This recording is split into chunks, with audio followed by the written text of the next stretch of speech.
Corona మహమ్మారి సృష్టించిన విలయం నుంచి బయటపడుతున్న దేశాలను రకరకాల కొత్త వ్యాధులు, వైరస్లు కలవరపరుస్తున్నాయి. కొన్ని వారాల క్రితమే భారతదేశంలోని కొన్ని రాష్ట్రాలలో మంకీ ఫీవర్ కేసులతో చాలా మంది భయపడుతూ వణికిపోయారు. ఇప్పుడు ఇదే తరంగా ఐరోపా దేశాలలో ప్రాణాంతక వ్యాధి అయిన ప్యారెట్ ఫీవర్ వణికిస్తుంది. దీన్ని సైటోకోసిస్ అని కూడా పిలుస్తారు. బ్యాక్టీరియా ఇన్ఫెక్షన్ వల్ల సంక్రమించే ఈ శ్వాసకోశ వ్యాధితో Austria, Denmark, Germany, Sweden, Netherland దేశాలు ఇబ్బంది పడుతున్నాయి. ఈ దేశాలలో కేసుల సంఖ్య క్రమంగా పెరుగుతున్న ఆందోళన కలిగిస్తుంది. ప్యారెట్ ఫీవర్ కారణంగా డెన్మార్క్ లో 4, నెదర్లాండ్ లో 1 ప్రాణాలు కోల్పోయినట్టు ప్రపంచ ఆరోగ్య సంస్థ WHO ఇటీవలే వెల్లడించింది. క్లెమీడియా పెటిస్ అనే బ్యాక్టీరియా వల్ల ఈ ప్యారెట్ ఫీవర్ సోకుతుంది. ఇది పౌల్ట్రీ, అడవి పెంపుడు పక్షుల వల్ల ఇది సంక్రమిస్తుంది.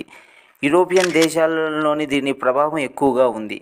గత 5 ఏళ్లుగా ఆ దేశాలలో పదుల సంఖ్యలో కేసులు నమోదయ్యాయి. అయితే ఈ ప్యారెట్ ఫీవర్ ఏ విధంగా వస్తుంది, ఎలా మనుషులకు వ్యాపిస్తుంది అనే విషయం గురించి ఇప్పుడు తెలుసుకుందాం. ప్యారెట్ ఫీవర్ సోకిన పక్షులు వాటి నుంచి వచ్చే ధూళి కణాలు పీల్చడం వల్ల ఈ వ్యాధి మానవులకు సోకే ప్రమాదం ఉందని అమెరికా వైద్య నియంత్రణ నిర్మూలన కేంద్రం పేర్కొనింది. USCDC వ్యాధి సోకిన పక్షులు కరవడం వల్ల నేరుగా వ్యక్తులకు సంక్రమించే అవకాశం ఉంది. అయితే ఇది ఒక మనిషి నుంచి మరొక మనిషికి వ్యాప్తి చెందినట్లు ఎక్కడా నిరూపణం కాలేదు. వ్యాధి సోకిన పక్షులు ఈకలు, మలం నుంచి బ్యాక్టీరియా గాలిలో కలిసి మానవులకు వ్యాపిస్తుంది. ఈ ప్యారెట్ ఫీవర్ కు కారణమయ్యే బ్యాక్టీరియా అధికంగా పక్షుల ద్వారానే మనుషులకు సోకుతుంది. ఇన్ఫెక్షన్ ప్రధానంగా చిలుకలు, పావురాలు, కోళ్లకు ప్రభావితం చేస్తుంది. వాటి ద్వారా గాలి కలుషితమవుతుంది. ఆ కలుషితమైన గాలిని మానవులు పీల్చడం వలన ఇది మనుషులకు సోకుతుంది. అయితే ప్యారెట్ ఫీవర్ బారిన పడిన మనిషి యొక్క లక్షణాలు ఈ విధంగా ఉంటాయి. వాటి గురించి ఇప్పుడు తెలుసుకుందాం. ఇది సోకిన 5 నుంచి 14 రోజులలో తర్వాతే వ్యాధి లక్షణాలు బయటపడతాయి.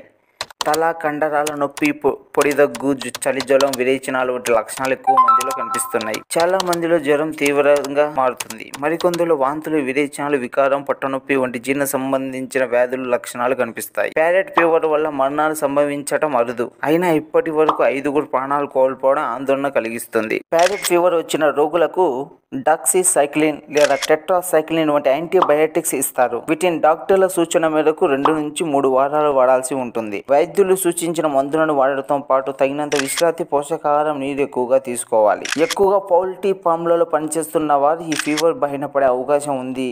వారు ఎప్పటికెప్పుడు చేతులు కడుక్కోవడం, అనారోగ్యంతో ఉన్న కోళ్లకు దూరంగా ఉండడం, కోళ్ల ఫామ్లోకి వెళ్ళేటప్పుడు గ్లౌజులు, మాస్కులు ధరించడం మంచిది. ఈ కంటెంట్ మీకు నచ్చినట్లయితే ఇప్పుడే సబ్స్క్రైబ్ చేసుకోండి.